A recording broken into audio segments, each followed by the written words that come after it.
여러분 안녕하십니까, 반장입니다.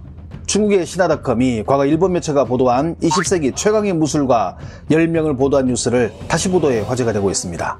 신화닷컴이 이 뉴스를 보도한 이유는 일본 매체가 선정한 10명의 파이터 가운데 유일하게 외국인이 2명이 포함되어 있어서 그렇습니다. 일본 매체가 보도한 내용이기에 10명 중에 8명은 일본의 무도가가 선출되었으며 이 가운데 외국인이 2명이 포함되어 있다고 밝혔는데 그 2명은 바로 최영희 선생님과 이소룡이었습니다. 최영희 선생은 국내에서는 최배달이라는 별칭으로 더 유명합니다. 일본명 오야마 마스타츠를 한국식 도금으로 읽어 대삼배달의 배달과 원래 성인 최를 합쳐 최배달로 불리게 된 것입니다. 지금부터는 최배달로 부르겠습니다. 사실 최배달에 대해서는 여러가지 일화들이 있습니다. 소뿔을 수도로 꺾었다는 일화, 100대 1대련, 일본 사무라이와의 진검승부 등 진위 여부를 두고 여러가지 말들이 나온 것이 사실입니다. 저는 이 부분에 대해서 먼저 정리를 하고 중국 언론이 보도하는 최배달과 싸워 이긴 영춘권 고수 황순량에 대해 관련 소식을 전하고자 합니다. 최배달 선생은 1994년에 작고하셨는데 돌아가시기 1년 전인 1993년 2월 자신의 일화를 만화로 그린 바람의 파이터 작가 방학기 선생과 같이 주병진 쇼에 참석한 적이 있습니다.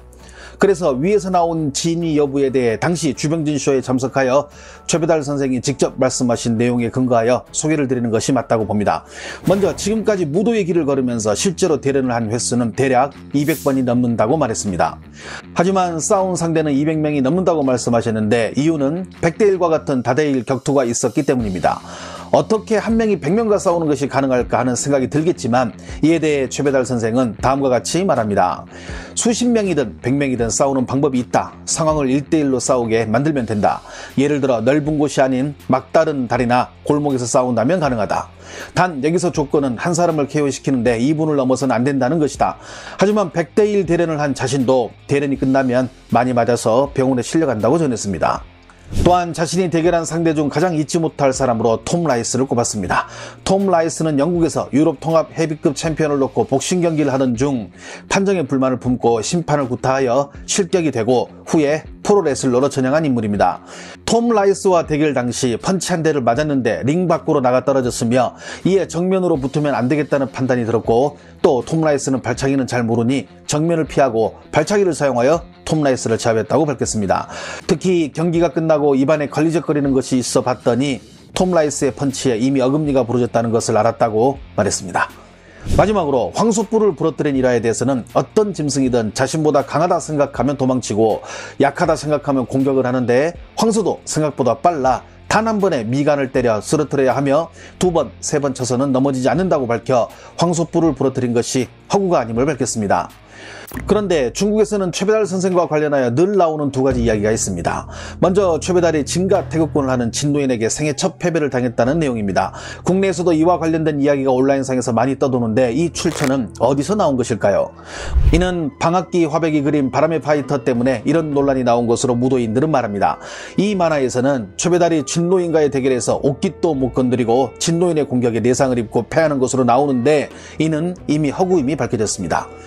최배달 선생의 일본어판 자서전을 보면 중국의 태극권 고수인 진노인이 있다 하여 직접 찾아가서 필담으로 무술에 대해서 이야기를 나누었다는 내용이 나옵니다. 하지만 상대가 너무 늙어서 대련은 못하고 일주일 정도 머물면서 서로의 무술을 보여주고 온 것으로 자서전에는 나옵니다. 이를 다소 과장되게 만화로 묘사하다 보니 허구로 그려진 것입니다. 중국 언론은 그렇습니다. 진위 여부를 확인하는 것이 중요한 것이 아니라 이를 통해 자국의 무술이 우수하다는 것을 홍보하는 것이 더 중요했을 것입니다.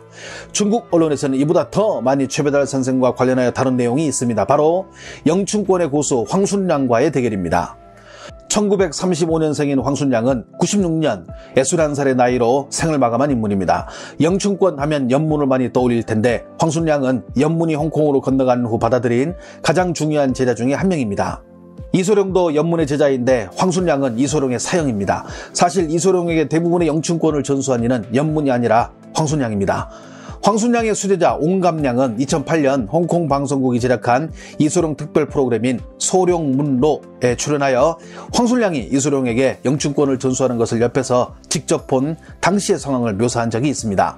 이는 당시의 관련 사진인데 왼쪽이 황순량이며 오른쪽이 이소룡인데 이소룡이 황순량에게 지도를 받고 있는 모습입니다. 황순량이 영춘권 쪽에서 유명한 이유는 실전 경험이 많아서입니다.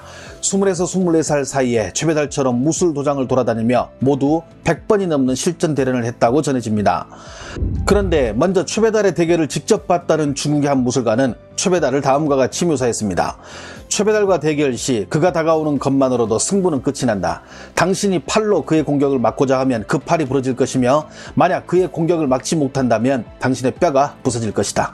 동전을 구부리는 그의 완력과 술병들의 목을 날려버리는 그를 우리는 신의 손이라 불렀다. 그런데 이렇게 막강한 당대 최강의 최배달이 중국 영춘권의 황순량에게 졌다며 중국 언론은 아래의 기록들을 자주 소개합니다. 당시 최강이던 최배달은 황순량에게 패하고 이게 알려지기를 꺼려해 황순량을 태극권을 하는 진노인이라는 캐릭터로 바꿔서 표현했다. 황순량 또한 극진공수도와 최배달의 명성을 잘 알고 있었지만 최배달과의 대결에서 승리한 것을 널리 알린다면 사람들이 이를 자신의 선전용으로 삼는다는 오해를 주기 싫어 일부러 관련 사실을 언급하지 않았다. 여기서 그치지 않습니다. 중국의 관련 자료들을 보면 황순량과 최배달이 어떻게 대결했는지 상세한 기록들이 있었습니다.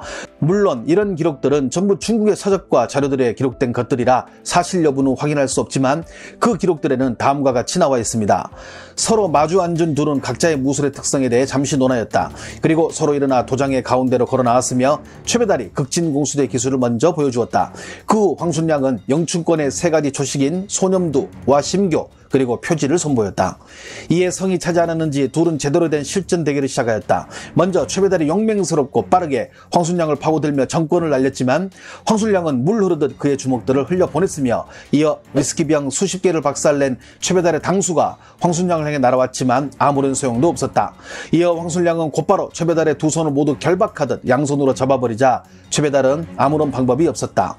다시 대련의 위치가 자연스럽게 서로 바뀌자마자 황순량은 빠른 속도로 최배달의 품속으로 파고들자 최배달은 재빨리 뒤로 물러서다가 벽에 부딪히고 넘어지고 만다. 이때 황순량은 일어서는 최배달의 가슴을 향해 주먹을 하나 날리고 코를 향해 또 다른 주먹을 날렸으며 최배달은 그 공격으로 다시 넘어지게 됐으며 코에서는 코피가 흘러내리기 시작했다. 결국 황순량은 자신의 영춘권을 통해 최배달에게 인정을 받았으며 그 후 둘은 좋은 친구가 되었다. 사실의 진위 여부는 모릅니다. 하지만 이게 정말 사실이었다면 어떤 경로를 통해서라도 국외 전문가들의 입에 오르내렸을 것이며 단순히 중국에서만 이 이야기가 떠돌아다니지는 않았을 것입니다. 여기서 한 가지, 같은 시대를 살았던 최배달과 이소룡에 대해 사람들은 자주 비교를 했습니다. 당시 최배달 선생 본인과 그의 아들의 저서를 보면 생전 최배달 선생이 이소룡에 대해서는 다음과 같이 두 가지를 언급했다고 합니다.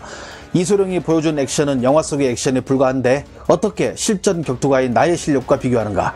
그리고 이소룡은 몸무게를 더 불려야 한다. 최배달 선생님은 자신에게 엄격하고 타인에게 상냥한 것이 무도이며 강한 인간보다는 약한 인간의 편, 다수보다는 소수의 편이 되는 게 죽기 전까지의 신념이라 말씀하셨습니다. 이는 무도의 길에만 해당되는 것이 아닌 올바른 삶의 이치가 아닌가 하는 생각을 해봅니다. 시청해 주셔서 감사합니다. 행복한 하루 보내시길 바랍니다.